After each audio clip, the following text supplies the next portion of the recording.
Mundo Deportivo yo kuri wa gatatu ikaba itubwira ngo igitego cya zahabu akaba ari igitego cyatsinzwe na Ivan Rakitic ubwo Barcelona yatsindaga ikipe ya Atletico Bilbao igitego kimwe ku busa cyo ku minota 71 rero uyu musore rero akaba yagitsinze aje asimbura yinjiranye na Ansu Fati ndetse na Ligi Puigi baje bahindura umukino mu byukuri bashyiramo energy ndetse na attitude ku rwego hejuru cyane birangira Barcelona ibonye amanota 3 yayifashije kuyobora shampiyona mbere ko Madrid ikina kuri uyu munsi. Ikinyamakuru Sport cy'Ikatarunya cyo kikaba kitubwira ko Barcelona iri gushaka ligue. Ati barashaka ligue rero nyuma yo gutsinda ikipe ya Bilbao igitego kimwe ku busa cya Ivan Rakitic. Iki kinyamakuru gikomeza kitubwira ngo bashyize pressure ku ikipe ya Real Madrid. Intambara y'itangazamakuru rero hagati ya Barcelona na Real Madrid irakomeje. Mundo Deportivo ikaba tuzaniye inkuru yuko ikipe ya Madrid izajya iruhuka amasaha 27 hejuru ya Barcelona. Nukuvuga ngo kuva kuri jone ya 28 kujya kuri jone ya 35 ikipe ya Barcelona izajya iruhuka gakeya, Real Madrid iruhuka cyane. Bivuze ko ikipe ya Madrid ngo izajya iruhuka iminsi 4, Barcelona yaruhutse iminsi 2 hagati y'umukino n'undi. Au total kuva kuri jone ya 28 kujya kuri jone ya 35 Real Madrid izayiruhutse amasaha 613. Barcelona yo nyuma y'umukino uteranyije nyuma y'umukino hagati y'undi n'undi ikazaba iruhutse amasaha 586. Ikinyamakuru gikomeza kivuga ati rwose barayibere ntako batagize. Ikinyamakuru kandi Sport cy'Ikatarunya kikaba kitubwira ko ikipe ya Barcelona yamaze kumvikana na Juventus kuri Arthur Melo. Akaba rero gisigaye rwose ngo n'utudetaye dutoya cyane ikipe ya Barcelona igomba guha Arthur Juventus mu gihe kandi Juventus igomba gufata Miralem Pjanic ikamwongeraho miliyoni 10 ikamwereza mu ikipe ya Barcelona. Akaba rero amakipe yombi yaramaze kumvikana ko Arthur ahagaze agaciro ka miliyoni 80, Pjanic ahagaze ku gaciro ka miliyoni 70. Urumva ko ari difference ya miliyoni 10 rero Juventus igomba kongera kuri Pjanic kugira ngo bimitinge n'agaciro ka Arthur. Ikinyamakuru Marca kuri wa gatatu cyo kikaba kitubwira ati ni turu ya Real Madrid ati ubu noneho nigezweho kabisa. Akaba rero Barcelona nyuma y'iko rero itsinze ikipe ya Atletico Bilbao igitego kimwe ku busa cya Ivan Rakitic. Iki kinyamakuru Marca kikaba kivuga ko rwose ngo abakatara ngo baje bakina ariko ngo batari bameze neza cyane rwose ngo ntago bigeze berekana umukino mwiza ngo banakinaga nabi kabisa ngo bafite n'amahane menshi ngo urana ko banakandangiranaga hangaha. Ikinyamakuru rero kikaba kitubwira ati ni turu noneho ya Madrid kuziri sharp kabisa ikina n'ikipe ya Mallorca kuri uyu mugoroba. AS yi Madrid nayo ikaba itubwira ko match rendezvous ni 4 z'ijoro. Ikinyamakuru kigaruka kandi ku musore Kubo kivuga ati Kubo araza kuberekana umupira ku rwego hejuru cyane rero turindiriye umwana w'ikipe ya Madrid uburyo ari buze kuza kuba akina. Ari nako kandi ikinyamakuru kitubwira ko Sergio Ramos, Eden Hazard ndetse na Isco bose bari fit kuri match yo kuri umugoroba ari buze kuza kuba bayigarukamo. Ntago rero twava mu gihugu cya Espagne tutagarutse kuri anniversaire z'abo bagabo babiri bombi kabisa b'inshuti magara Joan Riquelme ndetse na Leo Messi. Riquelme akayujuje imyaka 42 uyu munsi, akare nkuko twabigarutseho ku nkuru y'ejo. Messi nawe akayujuje imyaka 33. Ikinyamakuru The Sun cyagarutse kuri Harry Kane na Tottenham ye babanye amanota 3 mu gihe kandi ikinyamakuru Daily Mail nacyo kitubwira ko Kane yamaze kugaruka nyuma yo Tottenham Hotspur itsinze ibitego 2 ku busa ikipe ya West Ham. Igitego cya mbere cya Thomas Suchek yitsinze David Moyes atacyemera kuko uramupira wanje gukora ku kaboko ka Davison Sanchez. Akaba rero anibaza ngo ninde wari uri kuri VAR, yabajije umunyamakuru wa Sky ngo ninde wari uri kuri VAR. David Moyes yari yakaniye. Anako kandi igitego cya kabiri kabisa cya Kane cyari igitego cyiza cyane rero. Akaba uyu mugabo yaramaze iminsi 178 adatsinda igitego. Akaba uyu rutayizamu wa gatatu mu mateka ya Tottenham Hotspur watsinze ibitego byinshi. Akaba yujuje igitego cye cy'137 ariko yakinaga match ya 200. Ubundi umukongo murusha kabisa akaba nkuko bibona hangaha rero ari Sergio Kun Aguero rutayizamu ibi byose ikipe ya Manchester City. Akaba we mu mikino 200 yarihuse cyane atsinda ibitego 138. Kane akaba rero avuga ati ndifuza kuzageza mu bitego 200 ndi kumwe na Tottenham Hotspur. Akegera rero nagira mu bitego 200 n'ubundi azaba ari mu rugendo runyura kuri Jimmy Greaves akaba ari all time top scorer ikipe ya Tottenham Hotspur ibitego 220. Harry Kane kandi igitego yatsinze akaba igitego cya 30 muri London Derbies muri match 48. Akaba rero abari murusha ibitego gusa muri London Derbies akaba ari Teddy Sheringham n'ibitego 32, Frank Lampard n'ibitego 32 ndetse na Thierry Henry watsinze ibitego 43 ariko Kane very soon ibitego azabikuraho rwose.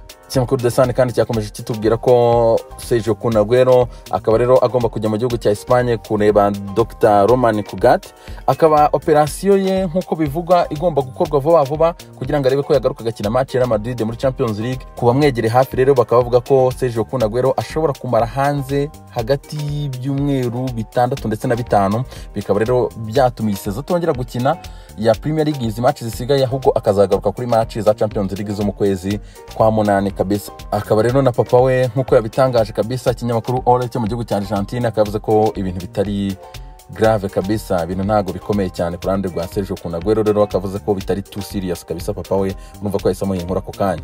Ikinyamakuru The Sun kikakitubwira ko ikipe Arsenal yahaye amasezerano David Luiz y'umwaka umwe. Demail kabisa binyujije mu nkuru ya Adrian Kajumba akaba tubwira ko ikipe Arsenal kuri uyu mugoroba yari iri hafi kurangizanya na David Luiz yongera umwaka umwe, nyuma y'uko yaramaze no kongera rero amasezerano amurangiza muri iyi saison, akaba rero agiye kongera umwaka umwe n'ikipe Arsenal. Uyu mugabo uhembwa 2020 by'amapaundi ku cyumweru rero akaba yazasohoka mu ikipe Arsenal mu mwaka wa 2021.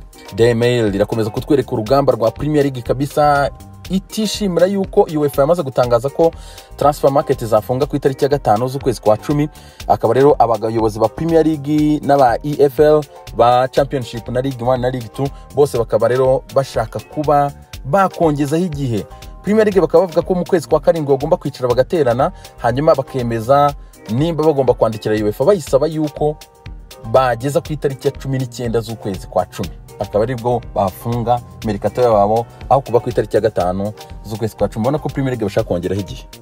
Demail kandi bikomeza tubwira ko Steve Gibson ni boss w'ikipe ya Middlesbrough nyuma y'uko rero yirukanye Jonathan Woodgate agashyiraho Ney Wannock ku munsi w'ejo, akaba yamaze gusaba Ney Wannock ati tugumishe mu cyiciro cya 2 Championship kabisa ntitujye muri League 1. Akaba rero iyi kipe imerewe nabi cyane ku rutonde rwa shampiyona mu cyiciro cya 2 nk'uko uri kubibona ahangaha, nayo irebye nabi yamanuka. Ibaza no kuko Imana Middlesbrough ejo ndihangayikishaga abantu mu cyiciro cya mbere. Ikinyamakuru The Sun kandi cyagarutse kuri Novak Djokovic wamaze kwandura COVID-19 ndetse n'ikinyamakuru L'Equipe nacyo urabona ko cyabigarutseho. Akaba rero uyu mugabo Novak Djokovic yaritabiriye Adria Tour yabereye aho bita Zadar muri Croatia. Akaba uyu mugabo yaranduye COVID, biravuga ko n'umudamu we yanduye COVID, biravuga ko fitness coach we tayari we yamaze no kwandura. Hari umunyabulgaria ukina tennis witwa Grigor Dimitrov yaranduye, hari Borna Koric ni 33 ku isi muri tennis nawe yaranduye COVID-19. Aba bagabo bose bakaba baranduriye rero muri Adria Tour Zadar muri Croatia. Ndetse ku munsi wo ku cyumweru akaba hari hateganyijwe finali ya Novak Djokovic ndetse na Andrei Rublev, ariko yarangiye itabaye. Ibi rero bikaba bigaragaza kabisa uburangare bukomeye cyane bwa Novak Djokovic. Ndetse Novak Djokovic nk'uko inyamakuru L'Equipe kibitangaza akaba yamaze gusaba imbabazi, asaba imbabazi abafana be n'ibindi bitandukanye. Binavuga ko ibingibi bya COVID kabisa bigiye kwica image nyuma y'ibintu yakoze muri iki gihe. Si ni inkuru ya mbere imujeho uko yanduye COVID, ahubwo kwica amabwiriza niyo nkuru ya mbere yasohotse, kuko yagiye agaragara mu ma night club hariya muri Serbia iwabo aserebura bikomeye cyane. Uramubona ahangaha rwose yambaye ubusa ari muri boîte ari kumwe n'abantu atubahiriza za distance n'ibindi bitandukanye. Djokovic rero abantu bose bavuga ati wariziza, ariko abantu bose asa nkaho yataye image ku isi kabisa nk'umuntu utafite icyo yitayeho kandi ari umuntu w'umuprofessionnel ndetse atabaye n'intangarugero mu by'ukuri. Bikaba rero imijyi biri mu mugabanyiriza n'agaciro ku isoko nareba nabi. Izi sport rero umuntu akina ku giti cye biba bisaba ko wikontorora, kuko yurebye nabi aba PR b'amakampani kabisa bahita bagusuzugura ukanagenda kandi no ku isoko kutagaciro ku isoko ni nako utagaciro muri public. Mu by'ukuri abantu bahita babona ko utari umuntu w'umuprofessionnel w'umusportifu w'intangarugero mu bantu. Ikinyamakuru L'Equipe kandi cyagarutse ku mubano mubi uri hagati ya Mourinho ndetse na Tanguy Ndombele umusore mu France. Akaba rero iki kinyamakuru kitubwira yuko Ndombele yamaze kubwira Jose Mourinho ko adashaka gukorana nawe sezitaha, adashaka no gukorana nawe bagomba kumurekura akigendera. Nubwo mu Jose Mourinho nabonye ari kubihakana, reka tuyendere tureba aho ibintu byerekeza. Ikinyamakuru Sport Bild mu gihugu cy'Ubudage kikaba cyamaze gutangaza yuko Dortmund yatangiye gutekereza kuri Lucien Favre. Favre rero akafite amasezerano arangira 2021, ni umutoza wagiye ubafasha muri iki gihe, nubwo na critique zitabura abamukritika yuko rwose Dortmund itatwara igikombe ari ikipe iraho ngaho gusa yo kumurika abakinnyi gurisha. Akaba rero iyi kipe ya Dortmund igiye gufata icyemezo niba iri bumwongera amasezerano cyangwa se bari butandukane. Ubwo no kurinda tukareba, ariko benshi mu by'ukuri barahuriza yuko uyu mugabo yakombye gukomezanya n'ikipe ya Dortmund. Sport Bild mu gihugu cy'Ubudage ikaba yatangaje inkuru yatunguye abantu benshi cyane muri iki gitondo yuko Alcantara yamaze kubwira ubuyobozi bwa Bayern Munich ko yifuza gutandukana nawe. Ni nyuma ko rero bari bamwemereye contract n'ibindi byose bitandukanye, ariko uyu musore hakaba haje ikipe ngo Liverpool imukubita amafaranga meza cyane nubwo tutaramenya yariyo. Klopp rero na Liverpool bakaba bifuza rwose uyu musore kumuzana muri ya mediane ya Liverpool. Liverpool ni gutya rero igigira gutya igakora ibintu bitunguranye. Muri uko kuntu yaguze Fabinho nta muntu numwe wabibonaga, ubu ikaba igiye kutumenera hano ya Alcantara kabisa mu gihugu cy'Ubwongereza tukumirwa. Reka turinde turebe iyi ni affaire à suivre les amis. Mbifurije kugira umunsi mwiza cyane, Imana ibarinde.